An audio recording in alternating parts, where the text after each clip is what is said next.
আসসালামু আলাইকুম। কেমন আছেন সবাই? আশা করি ভালো আছেন। আলহামদুলিল্লাহ আমিও ভালো আছি। গাইজ, আপনারা দেখতে পর আমি এখন আছি বিশ্বনাথের ঐতিহ্যবাহী আলেরা শপিং সিটিতে। আলেরার প্রথম গেট দিয়ে ঢুকতাম আলেরাতে, কিন্তু ঢুকতাম কি তার যে পরিমাণে মানুষের ভিড়, এত পরিমাণে মানুষের ভিড় যা বলার বাইরে। যাই হোক, সব কিছুর পরেও আমার শপিং করতে হইব।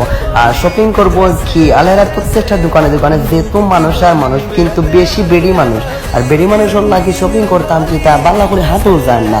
যে দোকানেও যাই ওই দোকানেও শুধু বেড়ি মানুষ। যাই হোক, অবশেষে আলারের প্রত্যেকটা দোকানে দোকানে ঘোরা লাগছে কাপড় কিনার লাগি। আসলে গাইজ, কাপড়গুলো আমি কিনছি না, আমার বড় আপু ভাবি তারা কিনছেন, যার কারণে এতগুলা দোকানে দোকানে হাঁটা লাগছে। বেড়ি মানুষ হলে গাইলে রে ভাই খালি দোকানে দোকানে হাঁটা লাগে, ও দোকানে পছন্দ হয় না, তারা ওই দোকানে পছন্দ হয়, যার লাগে সবসময় খালি হাঁটা লাগে।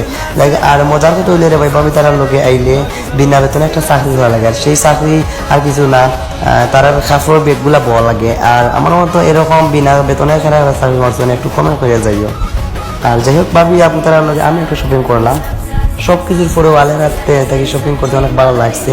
ধন্যবাদ জানাই আমি আলেরার প্রত্যেকটা দোকানদার ভাইদেরকে, তারা এত ভালো সুন্দরভাবে সার্ভিস দেওয়ার জন্য। আর যারা যারা এখনো ঈদের শপিং করছো না, তারা জলদি জলদি আইয়োকা আলেরা শপিং সিটিতে শপিং করিলাম আইয়া।